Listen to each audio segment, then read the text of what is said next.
بنگلہ دیش میں بننے والی عبوری مخلوط حکومت کے سربراہ ڈاکٹر محمد یونس کون ہیں؟ انہیں غریبوں کا بینکار بھی کہا جاتا ہے، لیکن آخر کیوں؟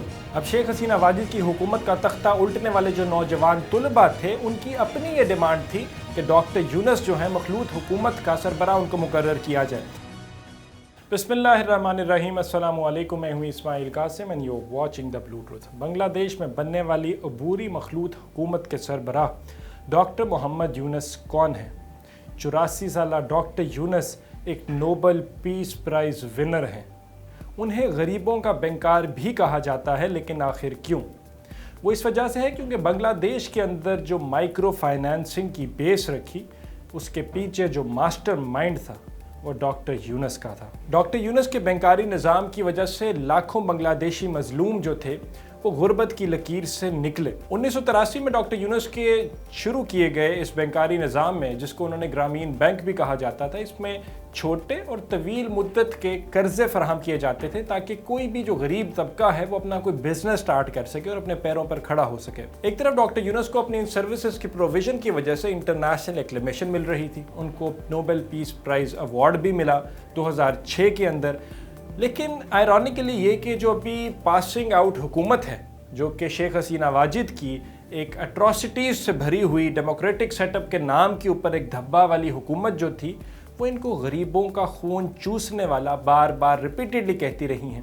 وہ ساتھ ہی ساتھ ان کے بینک جو گرامین بینک ہے، اس کے اوپر یہ الزام بھی عائد کرتی ہیں کہ یہ شرح سود جو ہے وہ بہت زیادہ ہائیسٹ ریشو میں لوگوں سے وصول کرتے رہے ہیں۔ اب شیخ حسینہ واجد کی حکومت کا تختہ الٹنے والے جو نوجوان طلباء تھے، ان کی اپنی یہ ڈیمانڈ تھی کہ ڈاکٹر یونس جو ہیں مخلوط حکومت کا سربراہ ان کو مقرر کیا جائے۔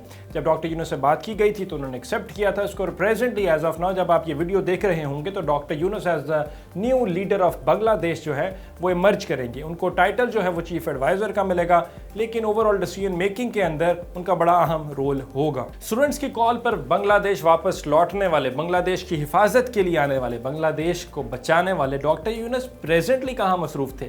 وہ پریزنٹلی اولمپکس کمیٹی کے ایڈوائزر کے طور پر پیرس میں کام کر رہے تھے، اور وہ سب کچھ چھوڑ چھاڑ کر بنگلہ دیش کے اندر واپس لوٹے ہیں۔ 26 سالہ ناہید اسلام، جنہوں نے اسٹوڈنٹ موومنٹ کو لیڈ کیا تھا پریزنٹلی بنگلہ دیش کو ایک نئی انڈیپینڈنس دلوانے کے لیے، ان سے جب بات چیت کی گئی تو انہوں نے کہا ہم کیئر ٹیکر سیٹ اپ کے لیے کسی بھی ایسے نام کو قبول نہیں کریں گے جس کو سپورٹ جو ہے وہ اسٹوڈنٹ یونینز کی حاصل نہیں ہوگی۔ انہوں نے کہا ہم کسی بھی پولیٹیکل سیٹ اپ کا، کسی بھی اسپیسیفک پولیٹیکل پارٹی کے پیچھے نہیں کھڑے ہیں، لیکن ڈاکٹر یونس کو ہم تجویز کرتے ہیں اور ہم چاہتے ہیں کہ یہ ہمیں لیڈ کریں۔ ڈاکٹر یونس سے متعلق ایک اور انٹرسٹنگ ایسپیکٹ بھی آپ کے ساتھ شیئر کروں کہ شیخ حسینہ واجد نے رواں برس جنوری کے اندر ڈاکٹر یونس کو 6 ماہ قید کی سزا سنائی تھی، اور ان کے اوپر جو کیسز ڈالے تھے وہ یہ تھے کہ لیبر یونین کے کچھ اسپیسیفک لاز تھے جن کو ڈاکٹر یونس نے بریک کیا ہے۔ پروفیسر یونس کے سپورٹرز کا ماننا تھا کہ یہ سارے کیسز جو ان پر بنائے گئے وہ سارے پولیٹیکلی موٹیویٹڈ تھے۔ 2007 کا بھی حوالہ دیا جاتا ہے کہ اس ٹائم کے کیئر ٹیکر سیٹ اپ جس کو آرمی